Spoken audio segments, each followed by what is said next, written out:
देखो बच्चों, आज मैं आपके लिए एक नई यूनिट स्टार्ट कर रहा हूं और ये यूनिट है क्या, आइसोमेरिज्म, समवयवता। ओके, तो देखो बच्चों, इस यूनिट में हम आइसोमेरिज्म क्या है, इसके कौन कौन से टाइप्स हैं, इनसे रिलेटेड क्या क्या क्वेश्चंस अभी तक कॉम्पिटिशन्स में आए हुए हैं और कौन कौन से आ सकते हैं, इनको कंप्लीट डिस्कस करेंगे। ओके, तो फिर स्टार्ट करते हैं। और सबसे पहले यहां पर मैंने आइसोमेरिज्म का डेफिनेशन लिया है। तो देखो बच्चों, isomerism means two or more compounds having same chemical compositions but they are differ in properties, means chemical or physical properties. Then such compounds are called isomers and this phenomena is called isomerism। समझ गए बच्चों कि to or more compounds जो chemical composition में तो same है, means उसमें जो एलिमेंट्स हैं उनके नंबर ऑफ एटम्स हैं वो तो सेम रहेंगे, बट ये जो कंपाउंड्स हैं ये प्रॉपर्टीज में, मींस केमिकल प्रॉपर्टीज में या फिर फिजिकल प्रॉपर्टीज में या दोनों प्रॉपर्टीज में डिफर होते हैं। तो ऐसे कंपाउंड्स को बोलते हैं क्या, आइसोमर्स, समवयवी। और इस घटना को, इस फिनोमिना को ही क्या बोला गया है बच्चों, समवयवता, आइसोमेरिज्म। समझ गए ना कि दो या दो से अधिक यौगिक जो रासायनिक संगठन में तो एक से हो, मींस उसमें एलिमेंट्स हैं, उनके जो एटम्स हैं वो सेम होंगे, लेकिन इनकी प्रॉपर्टीज मतलब भौतिक और रासायनिक गुण अलग अलग होंगे, या दोनों गुण अलग होंगे या कोई एक गुण अलग होगा। मींस केमिकली सेम हो सकते हैं, फिजिकली डिफर हो सकते हैं, फिजिकली सेम केमिकली डिफर, या फिर दोनों में डिफरेंस होगा। तो ऐसे कंपाउंड्स को हम क्या बोलते हैं, समवयवी, आइसोमर्स। और इस घटना को क्या बोला गया है, समवयवता। यही मैंने डेफिनेशन दी है कि to or more compounds having same chemical composition but they differ in properties। कौन कौन सी properties, chemical and physical property are called isomers and this phenomena is called isomerism। दो या दो से अधिक यौगिक जो रासायनिक संगठन में समान किंतु गुणों में भिन्नता रखते हैं, तो ऐसे यौगिकों को समवयवी कहलाते हैं या कहते हैं, और इस गुण को क्या बोलते हैं बच्चों, समवयवता। अब देखो टाइप्स में आ जाते हैं। आइसोमेरिज्म के टू टाइप्स हमें यहां पर यूनिट में कंप्लीट डिस्कस करना है। एक होता है स्ट्रक्चरल और कॉन्स्टिट्यूशनल आइसोमेरिज्म, संरचनात्मक या संगठनात्मक समवयवता, अभी मैं इसको डिफाइन करूंगा। और दूसरा होगा हमारा स्टीरियो आइसोमेरिज्म, इसी को स्पेस आइसोमेरिज्म, त्रिविध समवयवता। इन दोनों आइसोमेरिज्म को हम कंप्लीट डिस्कस करेंगे और इन्हीं से बनी है पूरी यूनिट। ओके, सबसे फर्स्ट हम यहां लेंगे स्ट्रक्चरल आइसोमेरिज्म, संरचनात्मक समवयवता, फर्स्ट टाइप। तो देखो बच्चों, ये जो समवयवता है, ये जो आइसोमेरिज्म है, इसमें जो आइसोमर्स होंगे वो बॉन्डिंग पैटर्न में डिफरेंट होंगे, उनमें इलेक्ट्रॉनिक अरेंजमेंट, उनके बॉन्डिंग इलेक्ट्रॉन्स ये डिफर होंगे आइसोमर टू आइसोमर। यही लिखा है कि isomers are differ in change in bonding pattern means constitution. समझ गए बच्चों, ऐसी समवयवता जिसमें आइसोमर्स बंधन प्रक्रम के, मतलब बंधन जो उनकी व्यवस्था है उसमें डिफरेंस रखेंगे, मींस उनमें बॉन्डिंग इलेक्ट्रॉन एक आइसोमर में और दूसरे आइसोमर में चेंज दिखेंगे। तो ऐसे आइसोमेरिज्म को बोलते हैं स्ट्रक्चरल, मींस जो आइसोमर्स हैं वो एक दूसरे से स्ट्रक्चर में डिफरेंस होंगे, और जहां स्ट्रक्चर बदल जाते हैं वहां ध्यान रखें chemical or physical properties change होंगी। तो यही लिखा है isomers are differ in change in bonding pattern means constitution, and हम ऐसा भी कह सकते हैं differ in structure and chemical physical property. समझ गए बच्चों कि इनमें स्ट्रक्चर अलग होंगे, केमिकल प्रॉपर्टीज चेंज हो जाएंगी, फिजिकल प्रॉपर्टीज चेंज हो जाएंगी। तो समवयवी बंधन प्रक्रम से भिन्नता रखते हैं, हम ऐसा कह सकते हैं। अर्थात संरचना में भिन्नता, समझ गए ना, तथा भौतिक गुण, रासायनिक गुणों इनमें भिन्नता रहते हैं, तो ये कहलाते हैं स्ट्रक्चरल आइसोमर्स। ओके, इसको नोट करें।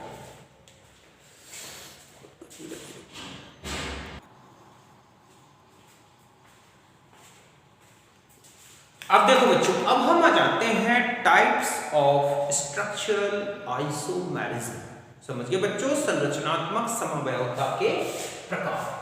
हम यहां पर कंप्लीट पहले स्ट्रक्चरल आइसोमेरिज्म को डिस्कस करेंगे, फिर हम आएंगे स्टीरियो में। ओके, तो देखो बच्चों, स्ट्रक्चरल आइसोमेरिज्म के जो टाइप्स हैं वो है चेन आइसोमेरिज्म, श्रृंखला समवयवता, पोजिशनल आइसोमेरिज्म, स्थान समवयवता, फंक्शनल आइसोमेरिज्म, क्रियात्मक समवयवता, मेटामेरिज्म, मध्यवयवता, रिंग चेन आइसोमेरिज्म, वलय श्रृंखला समवयवता, और टाइटोमेरिज्म, चलावयवता। इनको हम कंप्लीट डिस्कस करेंगे एक एक करके विद एग्जांपल्स। ओके, सबसे फर्स्ट यहां पर ली है मैंने चेन आइसोमेरिज्म, श्रृंखला समवयवता।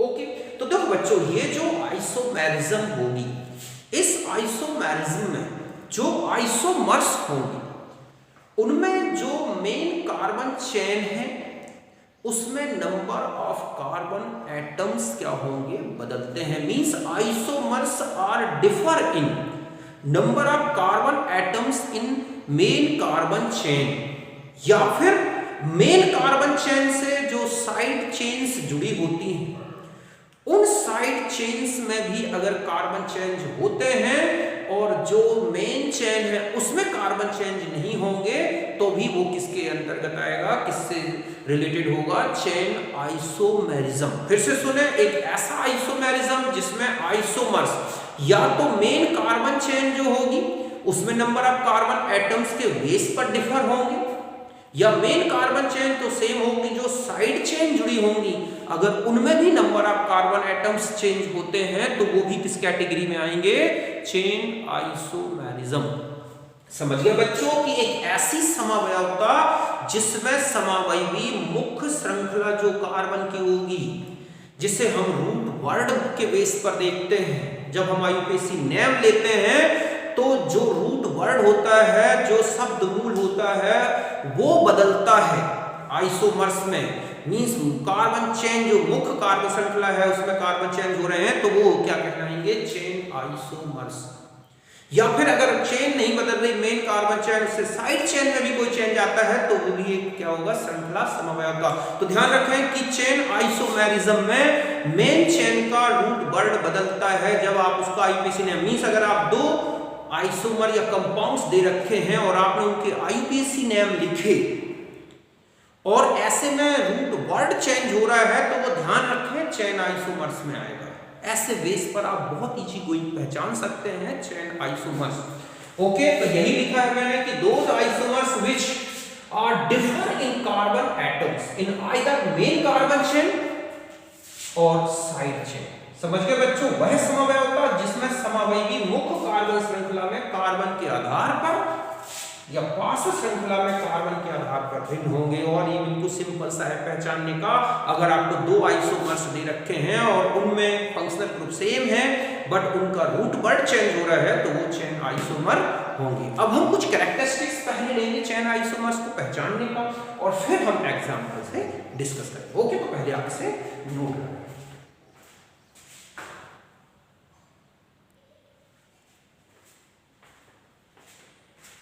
अब देखो बच्चों, अब हम आ जाते हैं जो चेन आइसोमेरिज्म है, इसके लिए क्या क्या कैरेक्टरिस्टिक्स होना जरूरी है, कौन कौन सी कंडीशंस होना जरूरी है जिसके बेस पर हम क्या कर सकते हैं, चेन आइसोमर्स को डिफाइन कर सकते हैं। तो सबसे पहला ये है कि अगर एल्केन, एल्कीन या एल्काइंस, समझ गए ना, एल्केन्स, एल्कीन्स या फिर क्या हो, एल्काइंस हो, या फिर ऐसे फंक्शनल ग्रुप हो, फंक्शनल कंपाउंड्स हो जिनमें मोनोवैलेंट फंक्शनल ग्रुप हो जैसे कि OH, NH2S, NO2, OR, इस तरह के X, तो इनमें मिनिमम 4 कार्बन एटम्स जरूरी होते हैं।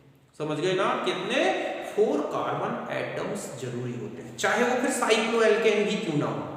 Cycloalkane, cycloalkenes, normal alkanes, aliphatic functional compounds, तो उनमें मिनिमम 4 कार्बन चाहिए, और अगर टर्मिनल फंक्शनल ग्रुप है ऑर्गेनिक कंपाउंड में तो मिनिमम 3 कार्बन एटम्स होना जरूरी है। यही मैंने लिखा है कि required minimum 4 carbon atoms in alkane, alkene, alkynes, और ले लो आप cycloalkanes and functional compounds with monovalent functional groups like as OH, NO2, OR, X, NH2, but required 3 carbon atoms for compounds having terminal functional group CHO, COOH, CN, COO, COX, CONH2। इस तरह से समझ गए बच्चों कि अगर alkene, alkene और alkynes या फिर ऐसे फंक्शनल कंपाउंड जिनमें टर्मिनल फंक्शनल ग्रुप ना हो कि कोई अदर हो, जैसे कि OH, NH2, X, इस तरह के, तो इनमें चाहिए 4 कार्बन, और टर्मिनल फंक्शनल ग्रुप है, ऋणात्मक समूह है इस तरह के, तो उनमें चाहिए मिनिमम 3 कार्बन एटम्स। यही लिखा है कि समवायता में एल्केन, एल्कीन, एल्काइन यस एकल संयोजी क्रियात्मक समूह वाले युक्त क्रियात्मक यौगिक में 4 कार्बन, और जो ऋणात्मक क्रियात्मक समूह जो ये लिखे हैं उन्हें 3 कार्बन चाहिए। एक चीज तो ये ध्यान रखना है पहला। दूसरा है there is no change in the functional group in isomers. Isomers की कार्बन चेन चेंज होगी, चाहे वो साइड चेन हो और चाहे उसकी मेन चेन हो, लेकिन फंक्शनल ग्रुप नहीं बदलेगा। अगर फंक्शनल ग्रुप आपने बदल दिया तो फिर वो फंक्शनल आइसोमेरिज्म में आ जाएगा, तो क्रियात्मक समूह नहीं बदलना चाहिए। तीसरा ये है कि जो आइसोमर्स हैं उनमें फंक्शनल ग्रुप सेम है, और chemical properties of functional compounds determined by the functional group.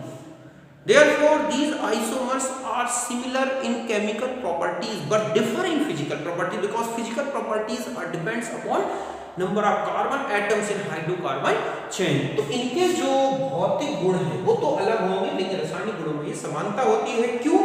क्योंकि जो केमिकल प्रॉपर्टीज हैं, रासायनिक गुण हैं बच्चों, वो क्रियात्मक समूह पर निर्भर करते हैं, वो नहीं बदलेगा तो नहीं बदलते। बट जो फिजिकल प्रॉपर्टीज है मेनली वो हाइड्रोकार्बन चेन पे डिपेंड करती हैं, उसमें कोई चेंज आएगा तो फिजिकल प्रॉपर्टीज चेंज होंगी। तो यहां तक आप नोट करें।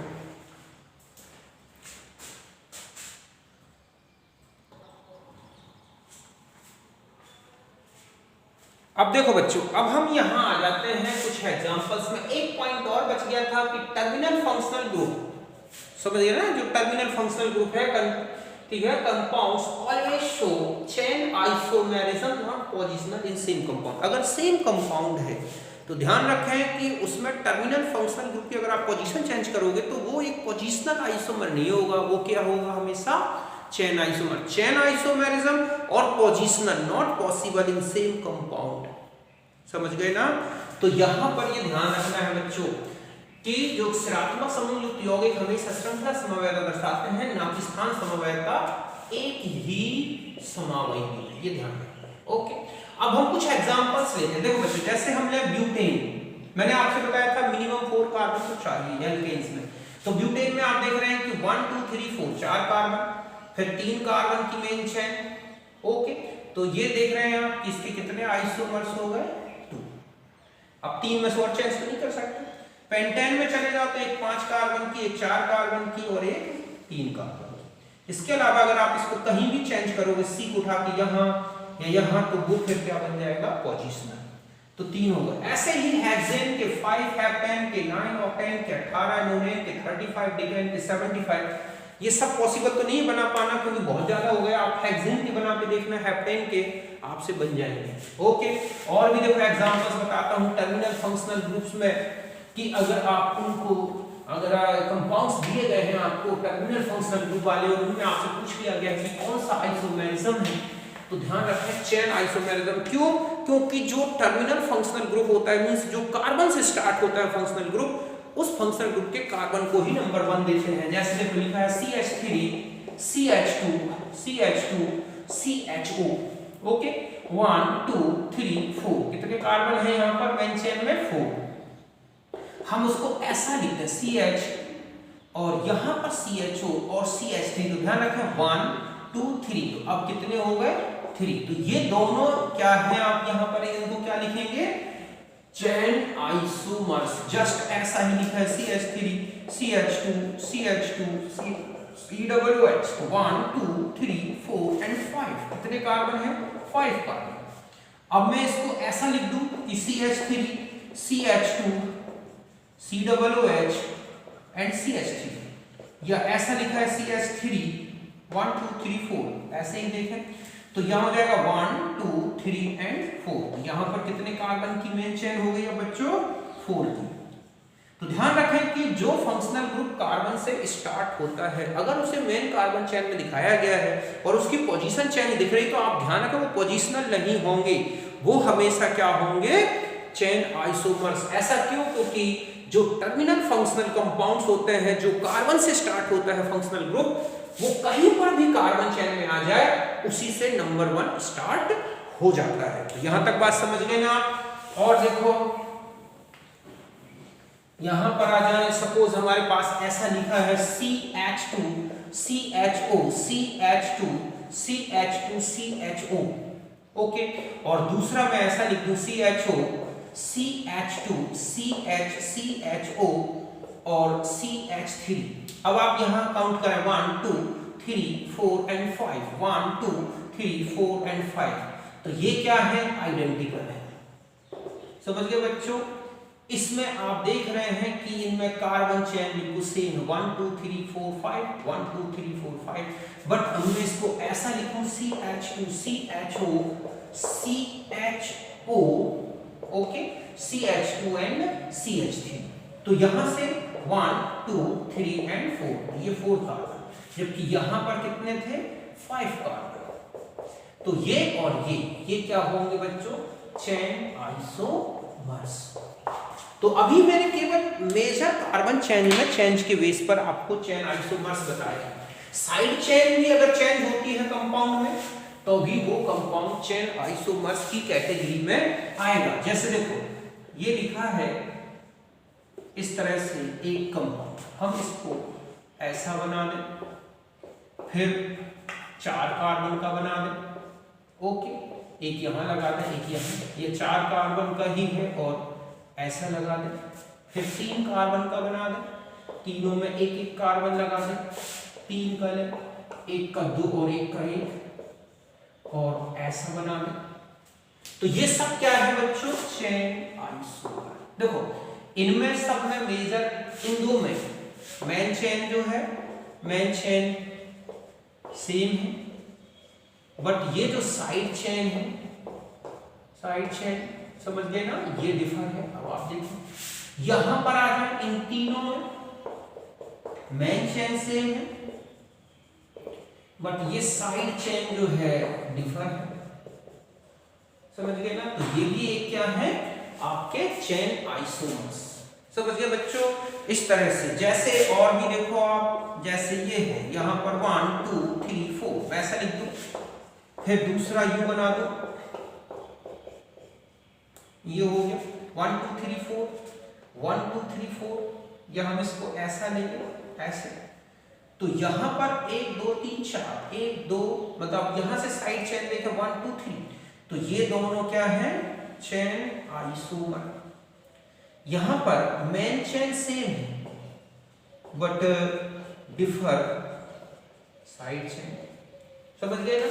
तो चाहे वो एल्केन हो एल्कीन हो just CH3 CH double bond CH CH2 CH3 ऐसा लिखो और मैं इसको ऐसा लिखूं CH3 CH यहां पर CH3 साइड चेन लगा दें यहां पर और ये कितने हैं 1 2 3 4 5 मान सपोज हम इसको 6 में ले लें और ऐसा बना दें तो ये भी एक क्या है चेन आइसोमर्स 1 2 3 4 1 2 3 4 5 6 ओके। तो यहाँ 6 कार्बन है यहाँ 4 कार्बन है।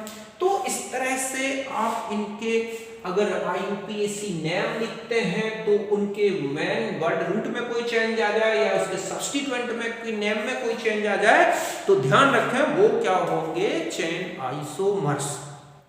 फिर से सुने आपने 2 आइसोमर्स दे रखे हैं उनके IUPAC नेम लिखे उनके साइड चेन की पोजीशन चेंज हो रही है बट कंपाउंड का वर्ड रूट सेम आ रहा है। मींस साइड चेन जो है लोकेंट्स हैं उनके लोकेंट नंबर चेंज हो रहे हैं बट में जो वर्ड रूट सेम आ रहा है तो फिर आप समझे चेन आइसोमर नहीं है। मेन चेन जो है वर्ड रूट चेंज होता है तो चेन आइसोमर्स होंगे। साइड चेन जो है उनके लोकेंट नंबर भी चेंज हो और उनके नेम भी चेंज हो और वर्ड रूट चेंज ना हो रहा हो तो भी चेन आइसोमर्स होंगे। ओके, तो इस तरह से आप कंपाउंड्स में चेन आइसोमेरिज्म देखी। ओके, अब हम नेक्स्ट जो आएंगे वो आइसोमेरिज्म लेंगे और उस आइसोमेरिज्म में हम लेंगे पोजिशनल आइसोमेरिज्म। ओके, तो इनको आप थोड़ा रुके, अब मैं दूसरा आपको बताता हूं।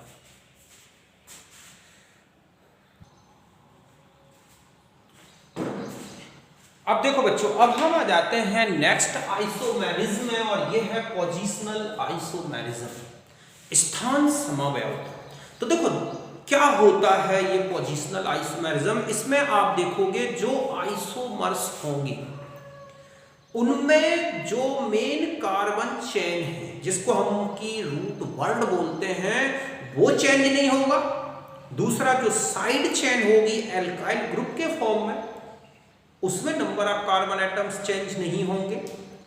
केवल और केवल जो आइसोमर्स है वो डिफर होंगे फंक्शनल ग्रुप की पोजीशन के बेस पर, सब्स्टिट्यूएंट कोई फंक्शनल ग्रुप है उसके बेस पर, या alkyl group double bond triple bond इनकी जो पोजीशन है वो मेजर कार्बन चेन में या साइड चेन में डिफर दिखती है तो ऐसे आइसोमर्स को हम क्या बोलते हैं बच्चों, पोजिशनल आइसोमेरिज्म।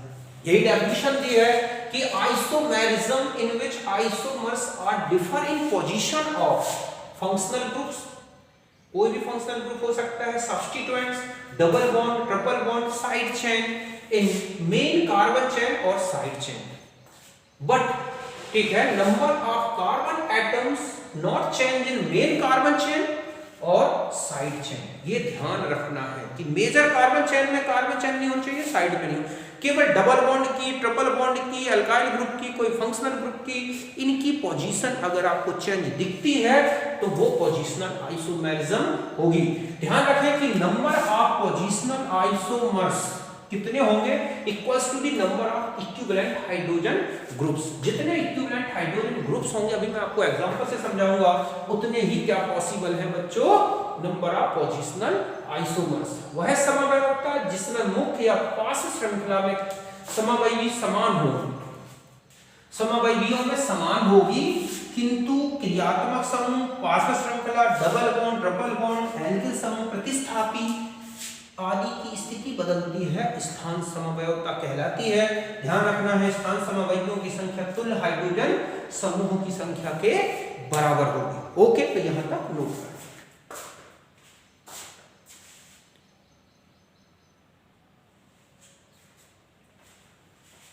अब देखो बच्चों, कुछ इंपॉर्टेंट कैरेक्टरिस्टिक्स आपको बता दूं पोजिशनल आइसोमर्स। ओके, तो देखो नंबर 1 ये है कि जो पोजिशनल आइसोमर्स होंगे, मैंने अभी आपको बताया केवल डबल बॉन्ड, ट्रिपल बॉन्ड या side chain, alkyl group, substituent, केवल इनकी पोजीशन चेंज होगी, इनका लोकेंट नंबर चेंज हो सकता है चाहे वो, ठीक है, लेकिन जो मेजर कार्बन चेन है वो चेंज नहीं होगी, साइड चेंज नहीं होगी। ऐसे में इन आइसोमर्स का जो वर्ड रूट है, IUPAC नोमेनक्लेचर जब हम कंपाउंड्स का करते हैं तो वर्ड रूट चेंज नहीं होगा, केवल और केवल लोकेंट नंबर चेंज होगा। ओके, एक तो ये ध्यान रखना है, word root of compound not change in the name of isomer, समवयवियों के नामकरण में शब्द मूल परिवर्तित नहीं होगा। अभी हम एग्जांपल से समझेंगे। दूसरा है locant of substituent, double bond, triple bond, substituent, alkyl group जो भी है वो चेंज होगा। समझ गए बच्चों कि प्रतिस्थापी, द्विबंध, त्रिबंध, इनका उपस्थिति अंक लोकेंट जो होता है वो चेंज होता है।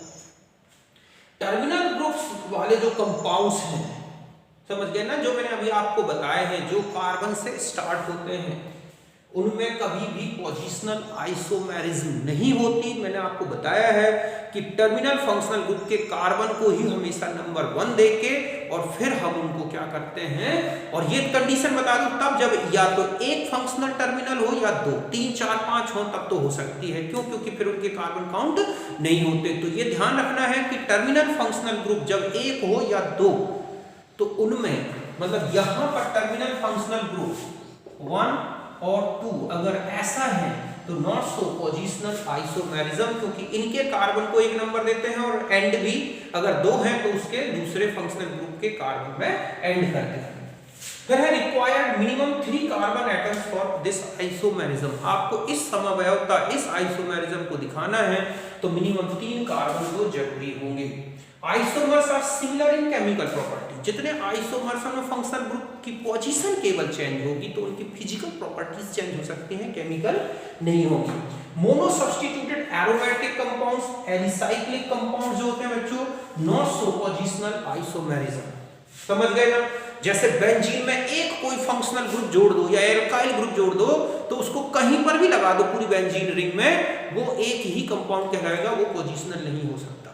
ऐसे ही एलिसाइक्लिक मींस जैसे हमारे पास साइक्लोएल्केन है या साइक्लोएल्कीन्स हैं, अगर वो मोनो सब्स्टिट्यूटेड हैं तो वो उनमें पोजिशनल आइसोमेरिज्म नहीं होगी। Positional isomers of functional compound also called regiomers. Functional compounds के जो पोजिशनल आइसोमर्स हैं उनको रिजियोमर्स भी बोलते हैं। तो ये कुछ पॉइंट्स हैं जिन्हें आपको ध्यान रखना है। कभी भी पोजिशनल और चेन आइसोमेरिज्म एक साथ पॉसिबल नहीं है। दोनों दिख रही हो तो आपको ध्यान रखना है कि अगर आपको पोजिशनल और चेन, तो चेन ही मेन होती है। जैसे कि मैंने आपने बताया कि 1 या 2 फंक्शनल टर्मिनल हो तो उनमें आपको ऐसा लगेगा कि ये पोजिशनल दिख रहा है, बट वो होंगे चेन आइसोमर्स। देखो अब मैं कुछ एग्जांपल्स बताता हूं, आपको अच्छी तरह समझ जाओगे आप। ओके, जैसे ये लिखा है CH3 CH2 CH2OH, तो इसका पोजिशनल क्या हो सकता है बच्चों?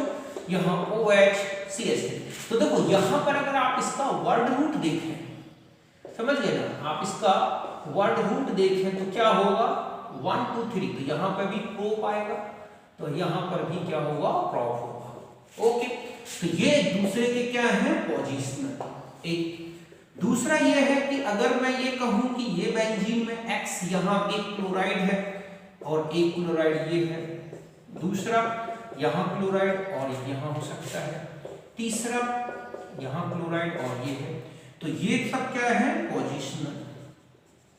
ओके, जस्ट 3 वाले सेम ग्रुप लगा दें, मान लो Cl Cl Cl, एक ऐसा हो सकता है। ओके, एक Cl एक Cl एक Cl ऐसा हो सकता है, एक Cl यहाँ, ओके, एक Cl यहाँ और एक Cl यहाँ हो सकता है। तो ये भी क्या है? Positional isomer. समझ गए बच्चों कि इनमें क्या चेंज हो रही है? केवल पोजीशन चेंज हो रही है। और देखो आप, तो इनमें भी मेजर जो मेन है वो क्या है? बेंजीन। इन सब में आप देखोगे कि इनका जो वर्ड रूट है वो क्या है? बेंजीन। तो ये है positional isomer. Okay, alkyl group की पोजीशन चेंज कर रहे हैं, डबल बॉन्ड की पोजीशन चेंज कर रहे हैं। सपोज आपके पास ये लिखा है, यहां पर है, ओके, 1 2 3 4 5 था, आपने यहां लगा दिया, क्या कुछ चेंज आएगा? नहीं। यहां लगा दो 1 2 3, तो 1 2 1 2, ओके, तो 1 2 3 4 5, 1 2 3 4 5 मैं यहां लगा दूं तो ये और ये क्या पोजीशनल होंगे बच्चों? देखो 1 2 1 2 नहीं होंगे, लेकिन ये पोजीशनल नहीं हो सकते। अगर हम 6 वाले देखें, 6 कार्बन ले लें यहां पर, 1 2 3 4 5 6 7 या 6 ले लें, यहां पर एक डबल बॉन्ड लगा दो, ओके, एक डबल बॉन्ड यहां लगा 1 2 3 4 5 और ये है 6, तो यहां से 1 में है और सॉरी यहां पर आ जाएगा। और एक और पॉसिबल है, अभी है क्या पॉसिबल? देखो 1 यहां पर आ जाएगा 2 पोजीशन, यहां पर आ जाएगी 3 पोजीशन। तो आप देख रहे हैं कि ये क्या हो गए? पोजीशनल। अब मैं अगर 6 कार्बन का कोई एल्केन बनाता हूं और आपसे कहा जाए कौन क्या है, चेन है या 1 2 3 4 5 6, ओके, 1 2 3 4 5, एक सी यहां लगा दिया, 1 2 3 4 ये सी लगा दिया, 1 2 3 4 एक सी और एक सी यहां लगा दिया, एक ये है एक इस तरह से।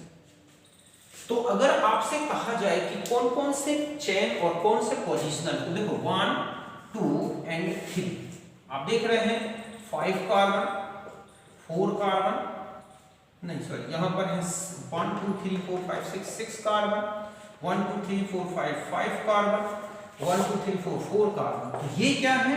1 2 3, ये तीनों 1 2 एंड 3, ये तो हो गए क्या हमारे चेन आइसोमर्स। अब यहां आ जाए, देखो 1 2 3 4 5 1 2 3 4 1 2 3 4, यहां मैं इसको ऐसे लिखूं, ये तो 1 2 3 4 आप इसमें देखो और इसमें देखो। ओके, कार्बन चेन 4 है, 4 कार्बन चेन।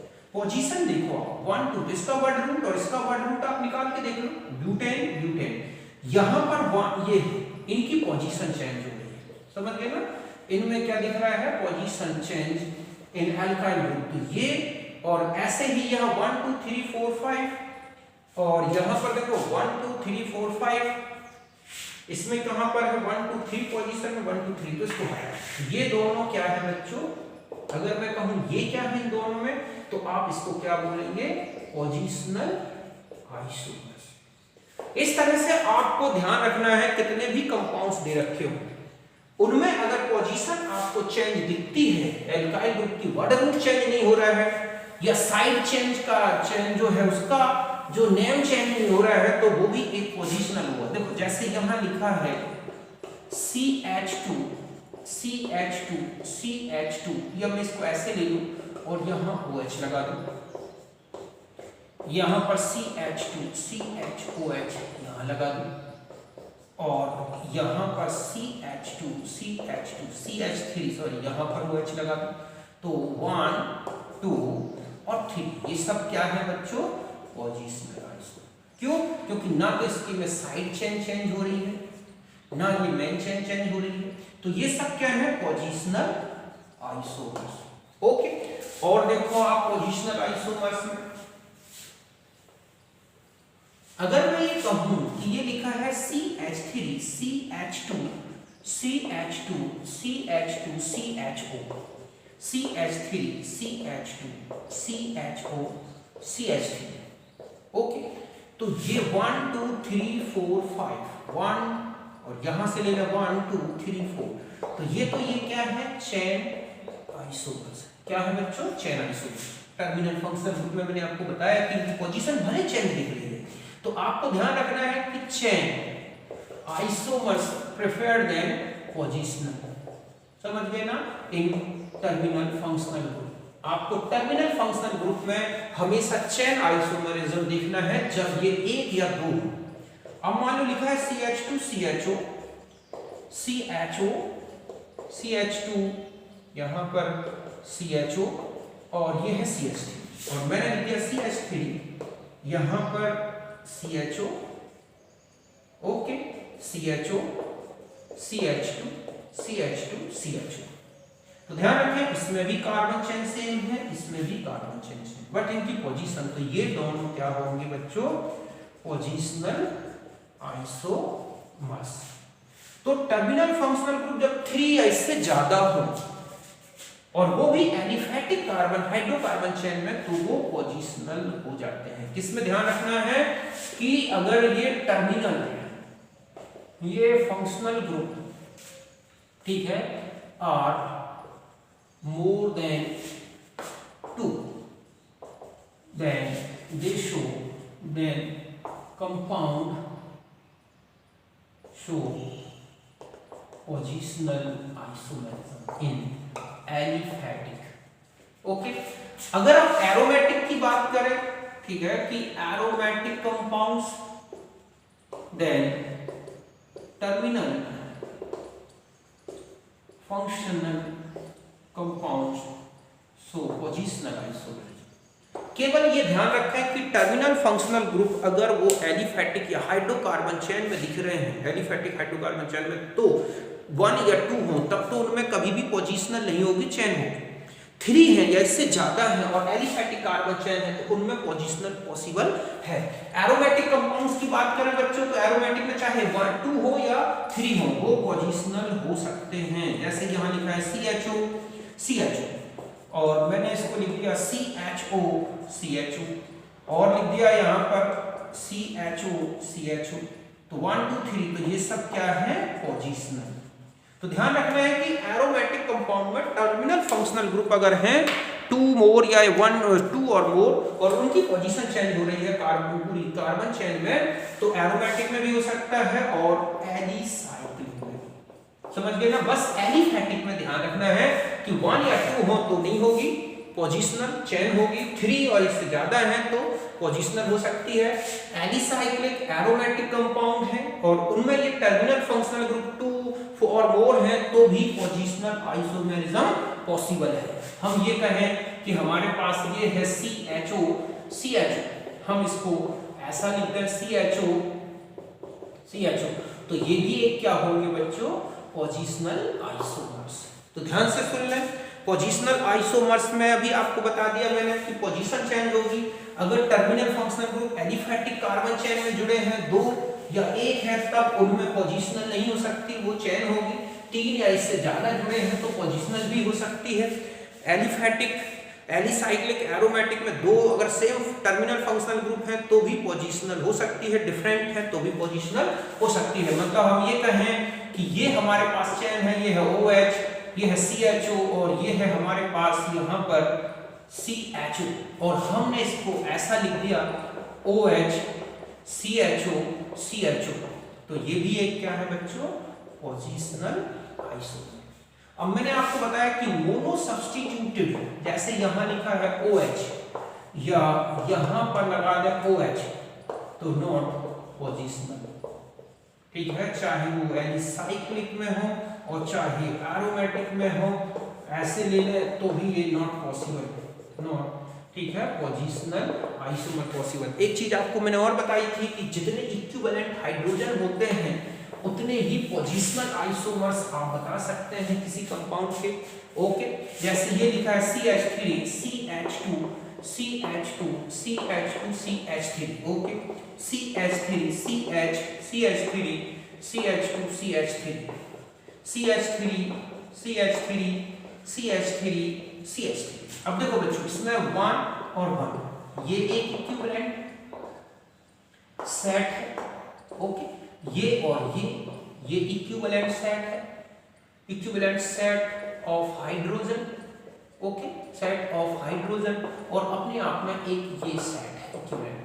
तो इसके मतलब है कि अगर हम इसके पोजिशनल आइसोमर्स की बात करें कोई एक फंक्शनल ग्रुप के तो कितने पॉसिबल हैं, 3, ओके। ऐसे 3 पॉसिबल है, देखो CH3 CH2 CH2 CH2 ये है।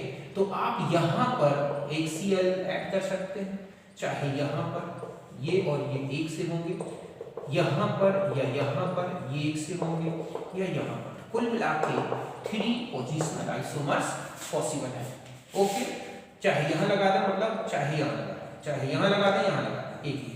इसमें कहूँ तो देखो एक सेट, दूसरा सेट, तीसरा और ये है चौथा, मतलब एक Cl यहाँ ले लें या यहाँ, एक आइसोमर, ओके, यहाँ पर दूसरा आइसोमर, यहाँ पर तीसरा आइसोमर और यहाँ पर चौथा आइसोमर। कुल मिला के जो पोजिशनल आइसोमर्स हुए वो कितने हो गए बच्चों, 4। ये इक्विवेलेंट सेट है, ठीक है। तो इसका केवल चाहे यहाँ Cl, चाहे यहाँ Cl, चाहे यहाँ Cl हो, चाहे यहाँ, ओनली 1 पोजिशनल आइसोमर पॉसिबल। समझ गए ना कि इसका केवल एक पोजिशनल आइसोमर पॉसिबल है। तो यहां तक समझ गए इक्विवेलेंट हाइड्रोजन के बेस पर कि आपको, अब सपोज मान लो आपको ये बेंजीन रिंग में 2 X जुड़े हैं, ओके, और आपको यहां पर Y ऐड करना है।